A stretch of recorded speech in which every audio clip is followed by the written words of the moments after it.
Okay, hello everybody and welcome to our short webinar today, which is on the topic of barcodes.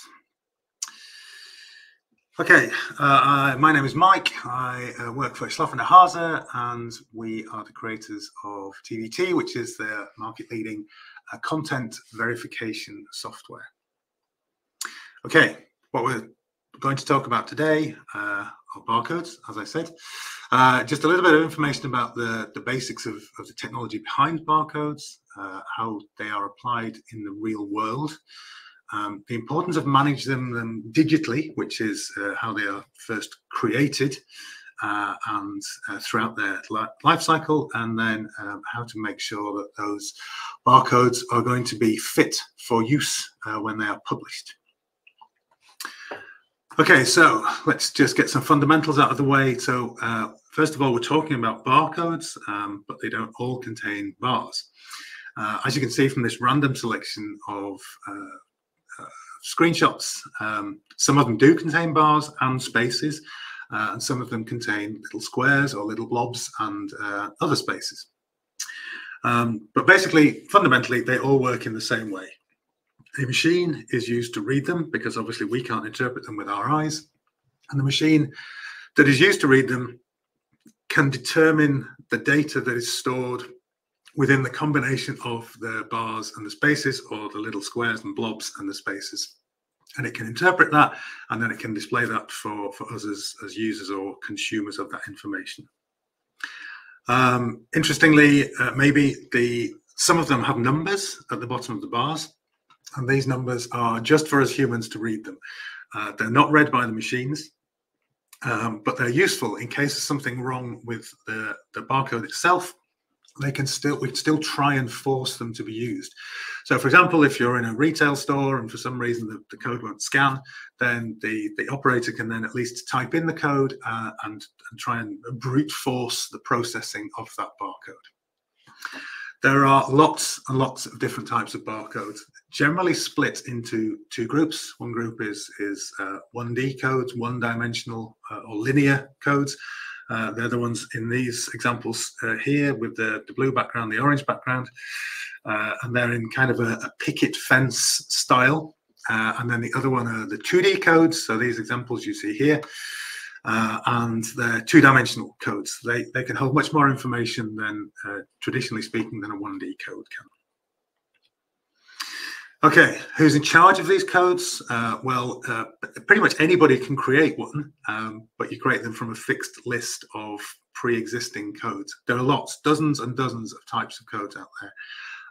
Generally, only some of them are used in the kind of interactions that you and I would have with them. So in a retail environment, even in a pharmacy or a store or online, if you're talking about QR codes. But there are some controls around them. So the International Standards Organization, ISO, they have a set of standards covering the fundamentals of the barcodes, how they should be created in terms of kind of sizes and widths and definitions like that, and then the grading of those barcodes, which we'll talk about later.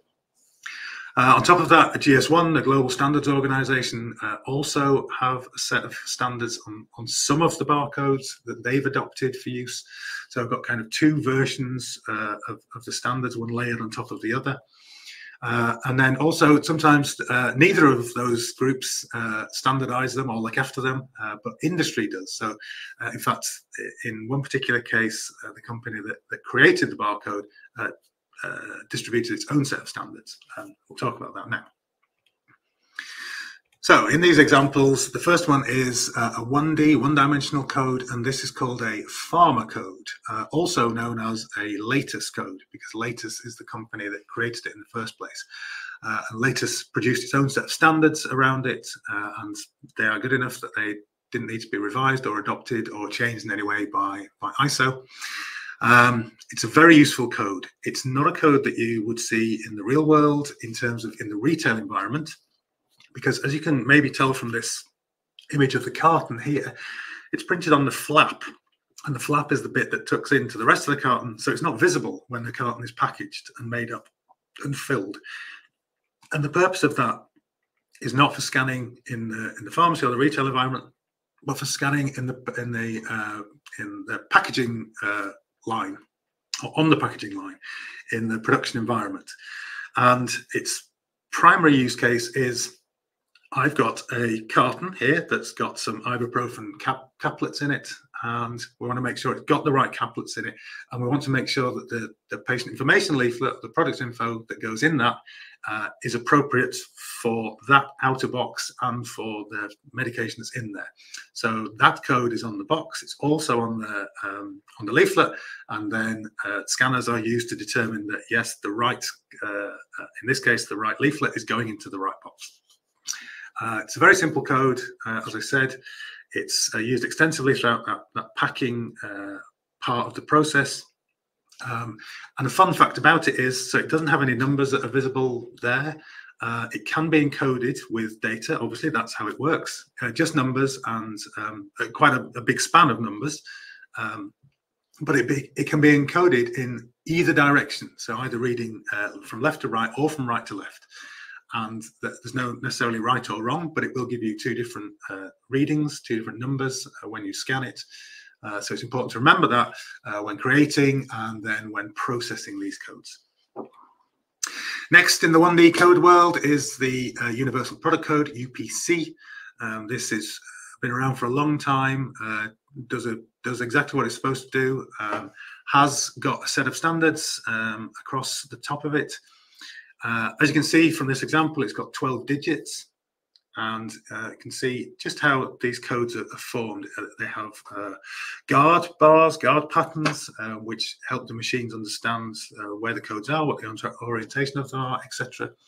And in this colorized version, I tried to show you that each of the encoded digits is made up of 4 elements. So the machine reads, for example, on the left-hand side, it reads a white space, a black space, a black bar, white space, a black bar, white space, black bar, and it knows then that that's a digit, a single element, and then it can decode that and share that with us as the users. There is a variant of that that's used extensively in Europe, and it's called, funnily enough, the European article number. So it's an extension of the UPC A code. It has one extra digit, and that digit is a checksum digit. It's a security digit, and it just means there's a calculation that takes place within the code itself, and that determines if the outcome of that calculation matches this extra digit, then the numbers encoded within the code should be correct. Okay, then we move on to 2D codes. So you can see here we've got an example of 4 QR codes, quick response codes. I'm sure you're all familiar with them. They're used everywhere. In fact, they can be used as business cards to access Wi-Fi networks. They were used extensively during the COVID pandemic for contact tracing, etc. Very flexible, can contain a lot of data. If you have the opportunity to scan these codes using your smartphones, you'll be able to see the different kinds of data that's contained within them.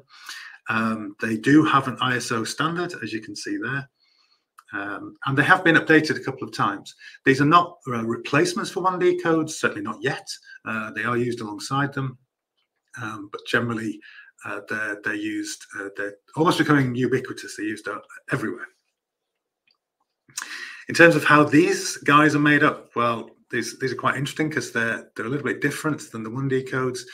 So they have elements in them which help the machines to locate them, to understand the orientation of them, to store version and format information about the codes themselves, because there are numerous different kinds of QR codes. But also, this is a clever bit, it contains kind of this magic data, which is to allow it to self-heal or to repair itself. If there is damage to the rest of the data in the code, if there is enough of this error correction data still available, then the code can still be read. It can repair itself almost. So it's pretty smart like that, and that makes it gives it a much wider set of use cases than the 1D code, of course. And then the rest of it that isn't colorized in this image is the content itself. So whether that's a web page address or images or whatever it might be, that's stored in the black bits there. Okay, so we talked then briefly about how they're made up and what's important about certain elements of them. The next phase in that is what's known as grading. So barcodes are created digitally. So all the examples you saw there were digitally created barcodes, and following the standards, information is built in the right way to make sure that they work. But what about in the real world when they're printed? If you're printing something, you're changing it fundamentally. For example, we could have a nice crisp white background here and a nice solid black barcode, but when it's printed, the black ink might be a little weaker, the white background might be a little dirtier. There could be dirt or blotches on the material it's being printed on. If it's kind of see-through material, there could be something in the background that's causing a problem. So it's very important to be able to check them in two phases: the digital creation and processing phase, and then the physical phase. And this is where grading is split into two. So here we have a very technical diagram, which is talking about how the grading is done. And this is for physical grading. So think about a supermarket or a pharmacy or somewhere. You've got a scanner of some kind with usually a red light. Pass the barcode in front of that, and it reads it and interprets it, depending on how the barcode has been created, following the standards or not, and what kind of surface material it's on. It could be, as I said, it could be a dirty material. There could be too high level of reflection from a varnish or some sort of covering on there, which can cause problems with it. These this grading, the criteria and the parameters are controlled by ISO, as you can see there, and they should be rigorously adhered to give a good result. They're quite pessimistic. The lowest grade wins, but that's okay, because that means as long as the lowest grade is still able to decode and read and share the information in the barcode, and that your company's rules and regulations and standard operating procedures allow for it, then you can potentially pass a barcode at a lower printed grade. Obviously, digital barcodes should be perfect as long as they've been created correctly, but there are way more variables in a printed version, so it's really important to understand that throughout the verification process. So here are some of the criteria for grading of 1D barcodes in the physical world. So the most basic and fundamental of all is decoding. Does it work or not? Can the machine A, interpret it to barcode, and B, extract the information from it? Because if it can't do that, nothing else matters. None of the other criteria are checked, because it's never going to work. Once we get past that hurdle, then we've got some other things to think about. So things like symbol contrast. So are the bars, do they stand out enough against the background? Are the bars consistent in their crispness and cleanliness? Or if they're fading away a bit like this, then that could be a problem. Is there a problem across the code? So instead of being uniformly good or bad, is it good in some areas but not so good in other areas? Are there defects, printing defects or material defects within the bars or the spaces themselves? And very importantly, are the quiet zones being adhered to? And a quiet zone is white space around these codes. So no text, no graphics, no logos, no imagery, nothing too close to the barcode's edges. And these are again defined by the ISO standards, and this will allow the code to be cleanly read. Here is a result of some of that physical grading. So, for example, measuring these 4 elements here, and you can see it kind of looks like a 1D barcode. At either side, you've got a horizontal squiggly line, which is measuring the amount of quiet space, the quiet zone that's there. And then the peaks and troughs represent the bars and spaces themselves, and any defects or any modulation issues, for example, that are held within them. For 2D codes, it's kind of a similar process. So some of the things are exactly the same. So you have issues with symbol contrast if the ink and the backgrounds aren't different enough. Does it decode? You know, is it actually a barcode, or is it not? Are the quiet zones being respected again? But then with these codes, you also have some additional parameters.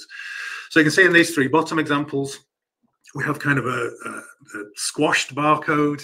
In the one in the middle, it's kind of squashed inwardsly. and then the one on the right hand side has got a skew to it, and all of those are problems when it comes to these kind of barcodes, so things that you want to avoid. And these again can be graded and a result given, and depending on the amount of problem that's there, they may be okay, they may not be okay, but the standards are very clear about this, and we can report on that using various measures. And one of those measures is something I'm going to show you now. So I talked about the TBT, the software tool that we have created, and it checks, amongst other things, barcodes. So I'll give you a quick demo of how it works now. So we'll just open the tool, we'll load up a couple of files, and the reason we'll load up at least 2 files in this case is because normally TBT is used to compare files. So we're comparing version 1 with version 2, version A with version B, a Word document to a PDF artwork, etc. In this case, we're not going to do that. I'm going to show you something a bit fun here, hopefully. So we've got this very nice medical device artwork box that we've created with some barcodes on, as you can see. And then on the other side, in the source document window, we can see the actual slides that I've just been presenting to you now. So let's see how we go. We go to the barcode tab after we've compared, and we can see some results here. So we can see, for example, first one we look at here, this one highlighted in green. You can see it's a code 39, and it's encoded with this ACB1245. And then we can get some grading information. So yes, it's decoded itself. These, according to the standards, these are all okay, because if they weren't, they will be marked in red. We can see the same thing again for this next one, which is an EAN8 down here. Again, we get the data, we get the grading information, and this grading information, this is grading the digital barcodes, not obviously the physically printed barcodes, because we don't have those at this stage. This is grading what information we've got now. And each set of grading information is individual to a certain kind of barcode symbology. So it doesn't necessarily mean that a code 39 barcode, as we just looked at, and a UPC A barcode, for example, would have the same grading criteria, because that's controlled by ISO and GS1. So it's very important that we understand what the grading criteria is per barcode type, and that, for example, the software reports on that accurately. But the fun part here then is, let's have a look at some of these. So as I said, these are screenshots of barcodes, and they haven't been automatically detected by the software, but that's no problem, because we have a cool little feature here where if we press the little barcode button there, we get a crosshair. And what we can do with that crosshair is try and draw an area and see if we can identify some of these codes. And there we go. There we go. We have a code, which is a QR Model 2, 33 modules by 33 modules. We even have you can see, hopefully that URL is changing color there. That means it's a live link to a web page. And if I'm connected to the internet, then I can click on that and open it and verify that the link is correct, that it opens the right web page, that the web page content is correct, etc. We also have the grading information. So you can see, as I said before, well, some of it has passed. So where it's in blue, that means it's good. It's within the boundaries of the standards. Some of it is not. There's something wrong with the fixed pattern. There's some format information damage, and the quiet zone is incorrect. This is probably just because it's a poor photo or a screen grab of a real barcode, rather than anything wrong with the barcode itself. But just to illustrate that you can get some really interesting results there. Let's try another one here. So I'll have a look at this pharma code, and there we go. So it's recognized the pharma code. It's given us a pass again with the grading information. And this is the interesting thing that I talked about with pharma codes, which sets them apart from other 1D codes. It's encoded with data in both directions, left to right and right to left. The software doesn't know, I don't know which is correct. So the software helpfully reports on both, and then I can make a determination as the user or the creator of exactly which one it should be. So I can tell whichever way it's read, it's going to have the correct result. Okay, we have some control over our barcodes in here. So here you can see lots of different barcode types. There are more than this out in the real world. These are the ones that are most commonly used and most appropriately used, particularly within the pharmaceutical and medical device space. You can see the ones where we have GS1 adopted codes. You can see some of these other codes, the little tooltip flashes up there, and that's an EAN 13, but you can see that the Austrian and the Swiss health authorities have adopted and adapted the EAN 13 code for their own purposes to be used on packaging in their region. So the software will also support those regional and health authority variations. So if we're happy with this code, let's determine how we go forwards from here. So let's just say, yes, we're okay with that. I can press A and accept it. And the comment here, automatically inserted, this code has been accepted. And then perhaps I'm not so happy with this code, so I can mark that. And it says that there's an issue here. It's only present in the copy. It's missing from the original. Obviously, we're comparing two different documents here. The reason I wanted to show you that is because we can then create a very comprehensive report, which I can save and open here. So it opens as a PDF. I'll just increase it a little bit. You can see here, so lots of information on the setup that I used within the software. It tells all the codes I was asking the software to try and find. It gives the usual audit trail information on what I did and when. And then further down here, you can see the barcode information. So it's found some codes, it's done some detection work on those codes, it's graded them, and it's given us all the results. And you can see the actions that I took in terms of accepting it or marking it for further checking. Okay, good. So let's go back to our slides now, just to finish off. So hopefully that was useful. Just to wrap up in conclusion, so we've talked about what barcodes actually are, how long they've been around, who's in charge of them, and where we need to go to get that information, where they're used and why they are used, and then how we can read them. And when I say read them, I mean how we can decode them, how we can verify them, how we can make sure they're correct for our purposes. Okay, so just remains for me to say now, thank you very much for your attention. Hope it was useful for you. If you'd like to connect, or if you have any questions, my contact information is right there on screen. And if you happen to have your smartphone with you, you don't even need to type anything in. You can just point at the screen and scan my LinkedIn QR code. Okay, thanks very much for your attention. Have a good day.